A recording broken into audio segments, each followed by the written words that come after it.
ఈ వీడియో చూసే ముందు జై శ్రీరామ్ అని కామెంట్ చేయండి. హిందూ పంచాంగం ప్రకారం ప్రతి సంవత్సరం కూడా ఆషాఢ మాసంలో వచ్చే పౌర్ణమిని గురు పౌర్ణమి అంటారు. రేపు గురు పౌర్ణమి పూజా విధానం, శుభముహూర్తం, గురు పౌర్ణమి ప్రాముఖ్యత గురించి ఈ వీడియోలో తెలుసుకుందాం. ముందుగా ఈ వీడియోకి ఒక లైక్ కొట్టి ఛానల్ని సబ్స్క్రైబ్ చేసుకోండి. అలానే జై శ్రీరామ్ అని కామెంట్ చేయండి. ఈ గురు పౌర్ణమి చాలా శక్తివంతమైనది. ఈ పౌర్ణమి రోజున శ్రీ మహావిష్ణువుకి అలాగే లక్ష్మీదేవికి ప్రత్యేకమైన పూజలు నిర్వహిస్తారు. ఈ ఏడాది జూలై 10న ఆదివారం రోజు గురు పౌర్ణమి వచ్చింది. ఈ పవిత్రమైన రోజున శ్రీహరికి అంకితం ఇవ్వబడింది.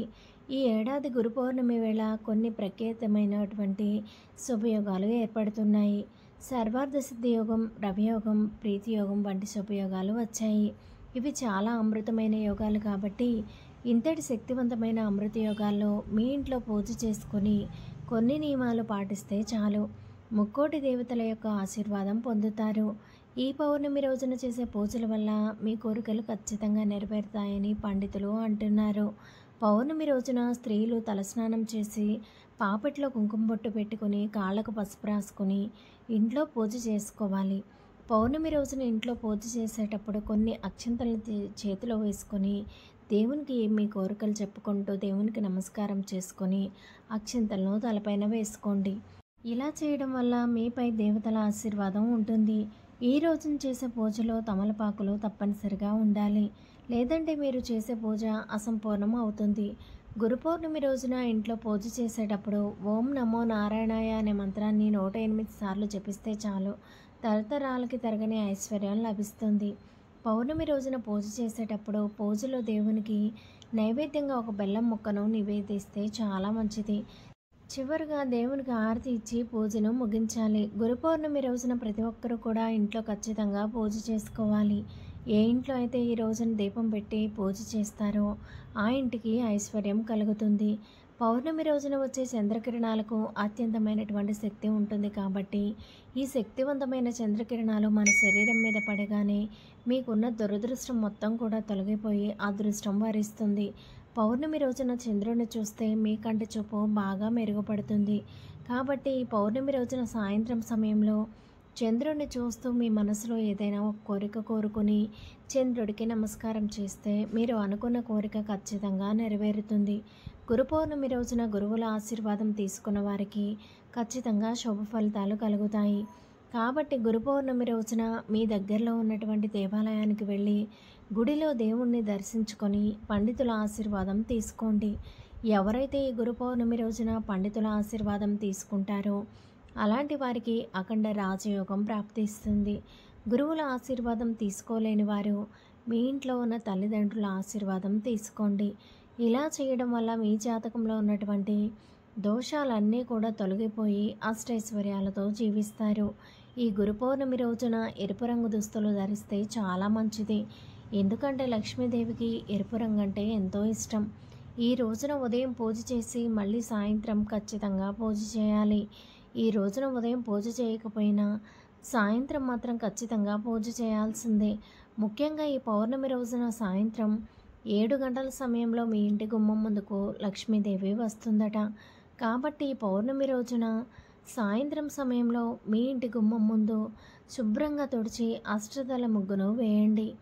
అష్టదళ ముగ్గు అంటే లక్ష్మీదేవికి చాలా ఇష్టం కాబట్టి పౌర్ణమి రోజున మీ ఇంటి గుమ్మం ముందు అష్టదళ ముగ్గు ఉంటే లక్ష్మీదేవి సంతోషించి మీ ఇంట్లోకి వెంటనే అడుగు పెడుతుంది. ఈ పౌర్ణమి రోజున దేవతలందరూ కూడా భూమిపైకి వస్తారట. గురు పౌర్ణమి రోజున సమస్త దేవతలందరూ కూడా గంగా నదిలో స్నానం చేసి శ్రీ మహావిష్ణువును పూజిస్తారు. కాబట్టి మనం చేసిన పాపాల నుంచి విముక్తి పొందాలంటే ఈ పౌర్ణమి రోజున ఏదైనా నదిలో స్నానం చేస్తే మీ పాపాలన్నీ కూడా వినాశనం అయ్యి స్వర్గలోక ప్రాప్తి కలుగుతుంది. కాబట్టి ఈ పవిత్రమైన పౌర్ణమి రోజున ఉదయాన్నే నిద్రలేచి నదిలో స్నానం చేయాలి. నదిలో స్నానం చేసే అవకాశం లేకపోతే మీరు ఇంట్లో స్నానం చేసేటప్పుడు గంగా, గోదావరి, కావేరి ఇలా పుణ్యనదుల పేర్లను తలుచుకుంటూ మీ ఇంట్లో స్నానం చేసినా సరిపోతుంది. ఇలా స్నానం చేసిన తర్వాత మీ ఇల్లంతా కూడా పసుపు నీళ్లు చల్లుకోవాలి.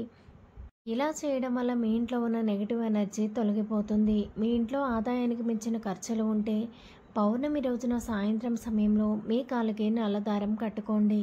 ఇలా చేస్తే మీ ఇంట్లో డబ్బు సమస్యలు అనేవే ఉండవు. అలాగే మీకు అదృష్టం వరిస్తుంది.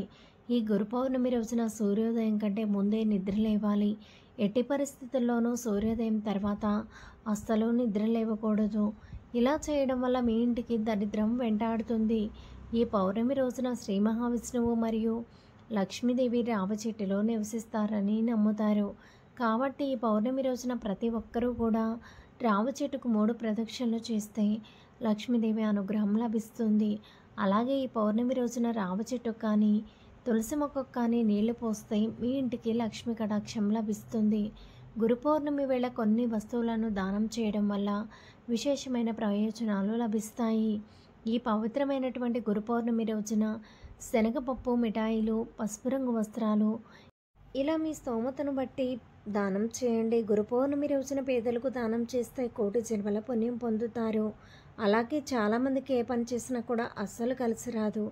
అలాగే కొంతమందికి ఎల్లప్పుడూ కూడా డబ్బు సమస్యలు, అనారోగ్య సమస్యలు ఇలా ఏవో ఒక సమస్యలు ఉంటూ ఉంటాయి. అలాంటి వారు ఈ పౌర్ణమి రోజున సాయంత్రం సమయంలో ఒక గిన్నెలో రాళ్ళ ఉప్పు వేసి మీ ఇంట్లో ఎక్కడైనా సరే ఒక మూలన ఉంచండి. పౌర్ణమి ముగిసిన తర్వాత ఈ రోజున ఉప్పును పడేయండి. ఇలా చేస్తే మీ ఇంట్లో ఉన్నటువంటి నెగిటివ్ ఎనర్జీ అంతా కూడా పోయి మీ ఇంట్లోకి పాజిటివ్ ఎనర్జీ వస్తుంది. అదేవిధంగా ఈ పౌర్ణమి రోజున ఏదైనా ఆలయంలో కొబ్బరికాయను కొడితే మీ ఇంటికి చాలా మంచి జరుగుతుంది. కొబ్బరికాయలో త్రిమూర్తులు కూడా నివసిస్తారు కాబట్టి గురు పౌర్ణమి రోజున దేవాలయంలో ఖచ్చితంగా కొబ్బరికాయను కొట్టండి. లేదంటే దొన్నిలో కొబ్బరికాయ వేసినా కూడా చాలా మంచిది. వీడియో నచ్చితే వీడియోకి లైక్ కొట్టి ఛానల్ని సబ్స్క్రైబ్ చేసుకోండి.